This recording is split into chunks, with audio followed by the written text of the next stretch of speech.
On June 19, 2025, I discovered a six-wheeled vehicle at a scrapyard in Chow Bay.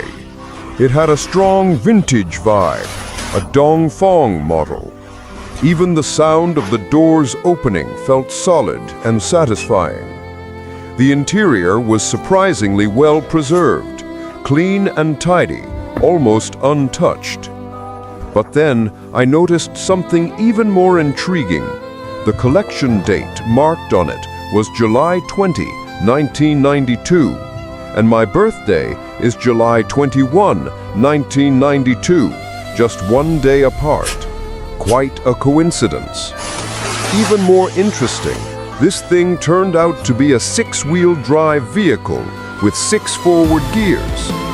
After a quick inspection, I found the roof and sidecar had some rust, but nothing too serious. So I started chatting with the scrapyard owner, bargaining for a while. In the end, I got it for 0.3 USD per kilogram, and since it weighed about 6 tons, 12,000 jin, I brought it home. Now I need to figure out how to get it running again. Hidden inside was an inline 6-cylinder gasoline engine. I don't know how many horsepower it has, but the traces of time are obvious. No idea how long it's been sitting unused. Judging by its condition, restoring it to running shape is going to be quite a challenge. The metal frame of the entire vehicle is still fairly solid, though some rust has started to appear. Understandable, since it's the same age as me, and our birthdays are only a day apart. So I've decided to fully restore it by July 20 this year, bringing it back to its factory new condition. The thing is, this vehicle is massive, and working on it alone is exhausting. So my first step is to build a gantry crane to make future work easier.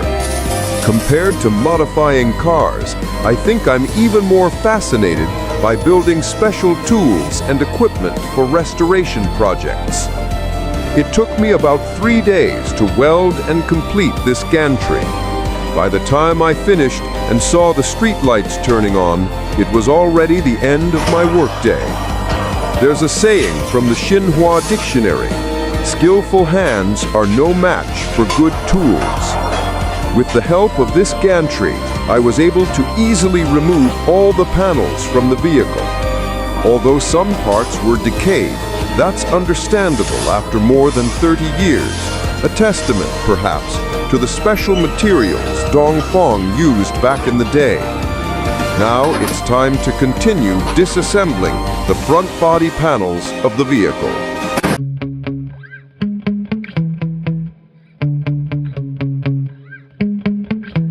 Yeah. Sometimes I get so mad, there's no controlling me. My thoughts get so bad, I'm like, I might grab a bat, I don't know. My wrath, my blood boils over like, oh God, here goes. I lost all feeling from my head to my toes. You said some shit that I can't let go, so just stay tuned for the rest of the show. So have you ever felt betrayed? Switches how you see things, realize something needs change. Cause I know you got me fucked up, let me show you what's up. Cause enough is enough. I'll take a face full of pavement just to make a statement. I know there's no turning back. Oh God, adrenaline wasted, so mad I can taste it. I know there's no turning back. I'll do what it takes, I ain't making mistakes like that. I'll play it on your face to make you go take it back. I'll lose my shit, I go crazy when I'm mad. And now you go wish you would shut the fuck up real bad.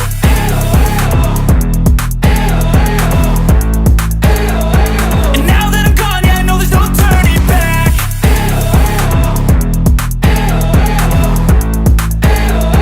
And now that I'm gone, yeah, I know there's no turning back. I don't fucking take smoke, I'ma poke a hole through you, choking's overdue. Come at me and you won't get any older, dude. Crack your holder too.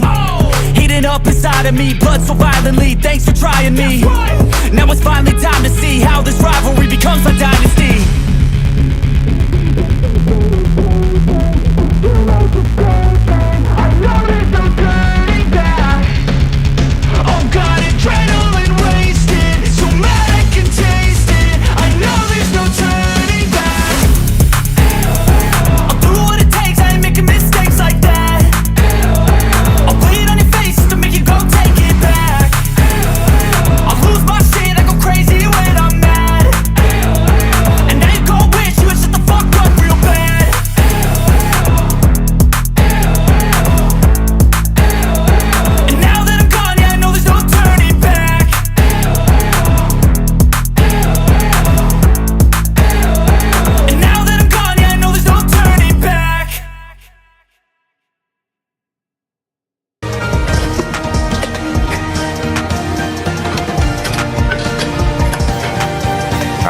30 long years, I've finally restored this engine according to the original factory specifications.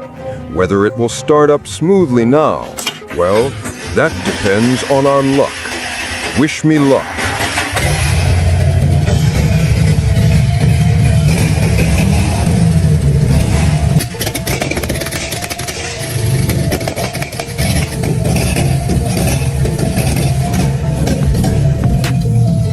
At this point, I was lucky enough to successfully restart the Dongfeng EQ61001 gasoline engine once again. That marks another solid step forward in my full restoration of the vehicle according to the manual. Today, it's time to move on to repairing the chassis section. Wow! Not only does it have 6 wheels, but it even comes with 2 fuel tanks. The structure of this vehicle is actually simpler than my uncle's old tractor. From a modern perspective, there's no real technology in it, but the bolts are massive and the parts are unbelievably heavy. It took me about a day and a half to completely disassemble every single part of the chassis. Next, I'll use Ma Daishuang's 13-meter semi-trailer to transport all the chassis components to the sandblasting factory for rust removal treatment. In a moment, he'll use this sand to blast away all the rust and old paint from these parts.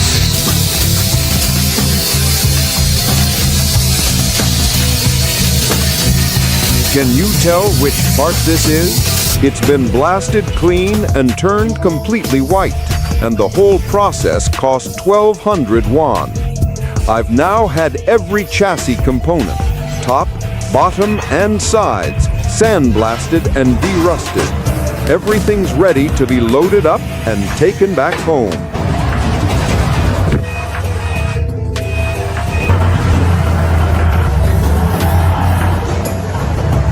Oh, the chassis restoration is now complete, and it's in much better shape than I expected. Only a few wear-prone parts need to be replaced. The build quality from that era is truly impressive. Now I need to paint the chassis and wait for the arrival of the original factory parts. The green steel used back in those days really feels different from modern materials. Heavier, sturdier, more durable.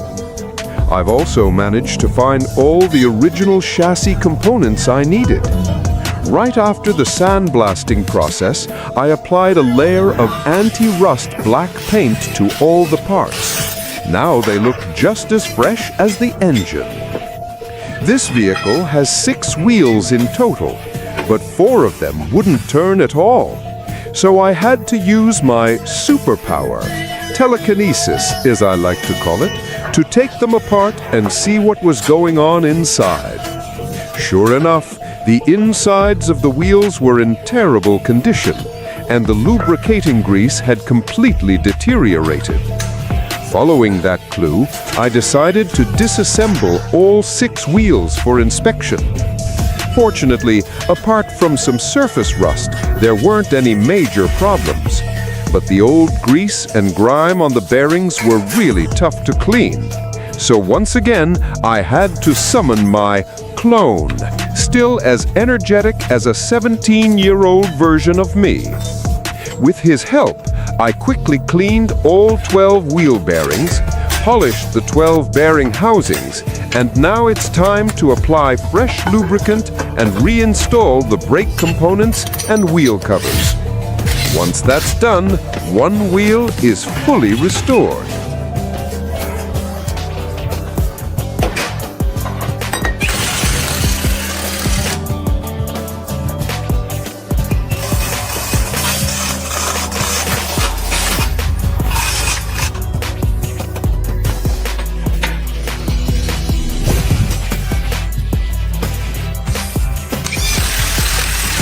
The part that really tested my patience with this vehicle was how cramped everything was. 6 drive shafts, all crisscrossed and packed tightly together.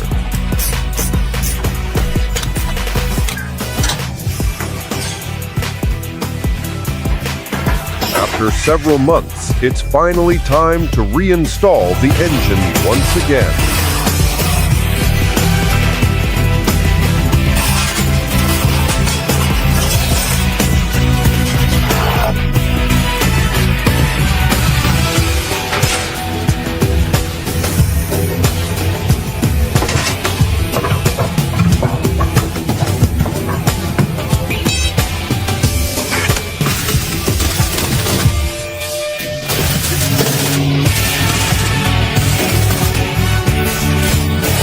I could barely handle even half a wheel more. This job is just exhausting. By this time, it was August 20, 2025, and I had finally reinstalled the engine and every single chassis component, all restored strictly according to the service manual. Now there are just two final tasks left: repairing the front end and refurbishing the cab.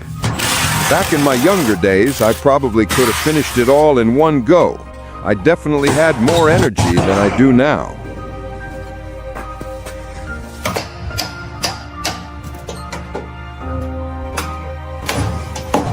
This is what wood exposed to the wind for over 30 years looks like. Fortunately, the metal floor panels underneath the cab didn't rust at all, probably thanks to the high-quality materials used when the vehicle was first built. Here's the cab, simple and functional, with no unnecessary features. That made it easy for me to fully disassemble and clean everything in no time. Then, for the third time, I had to summon my clone to help with rust removal. After that, I welded and repaired all the corroded and dented parts, restoring the body back to its original shape. By this point, it was already early September, just after the Spring Festival. I'd spent the entire winter hibernating and secretly put on about 16 or 17 pounds. Now I've finished painting the cab according to the original factory color scheme. Next, I'll need to use this big rig to mount the cab back onto the chassis. Although I received a liberal arts education in Beijing, I still know a bit about operating excavators and heavy machinery, just enough to get by. After all this time, the vehicle is finally starting to take shape. Now it's time for one of the most important tasks: resetting the instrument cluster. For a car this old, calibrating the gauges is actually pretty simple. If you have hands, you can do it.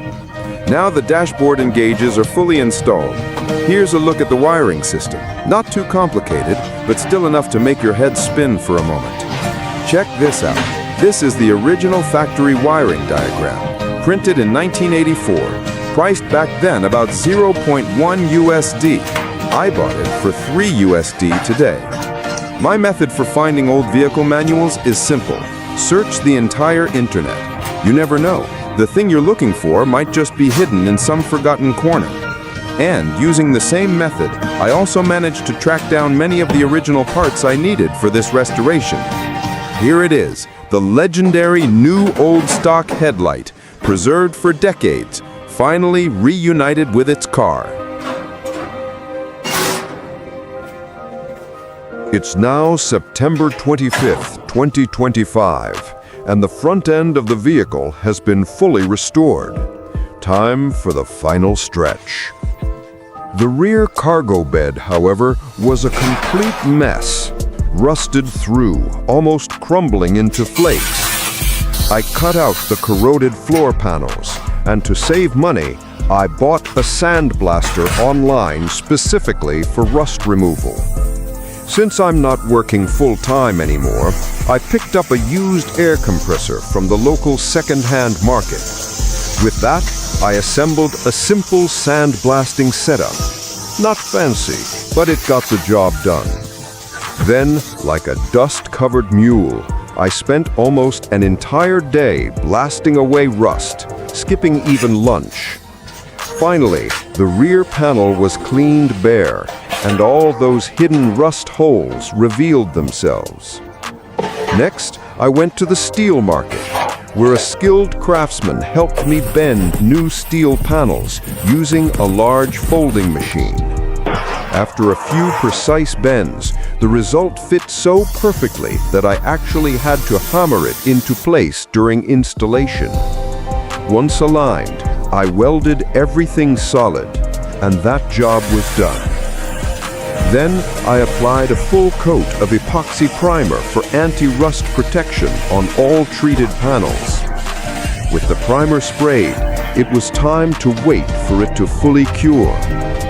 While it dried, I headed to the timber market to cut and shape new wooden floorboards. To save a bit more, I summoned my clone for the 4th time, this time to sand the wood surfaces smooth. After sanding, I coated the boards with a layer of protective red lacquer, then reinstalled them in their original positions. Finally, I mixed up the original factory color paint, that classic green you love, and resprayed the entire cargo bed. At this point, the final stage is more than halfway complete. Now it's finally time to mount everything back onto the vehicle.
I was born on July 21, 1992, and this vehicle, by coincidence, was built on July 20, 1992.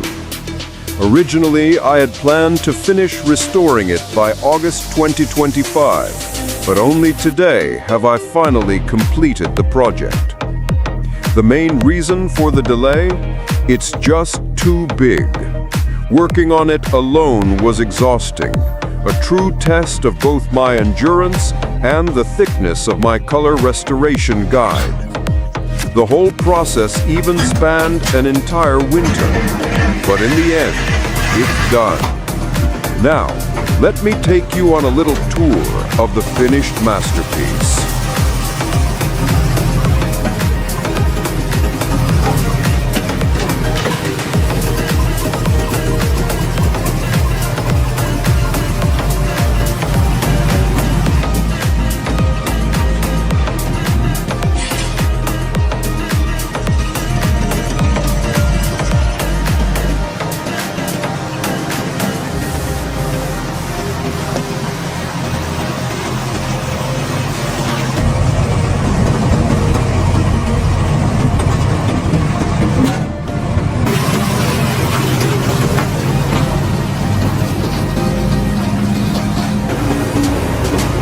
Now, this vehicle has been fully restored to factory specifications, using all the skills and effort I could possibly give.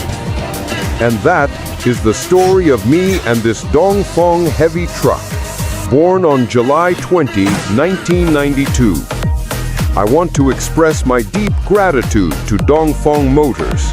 When they learned that I couldn't find the original tires, they went above and beyond, using every resource they had to source 6 brand new original stock tires for me. Looks like I've got more work to do again.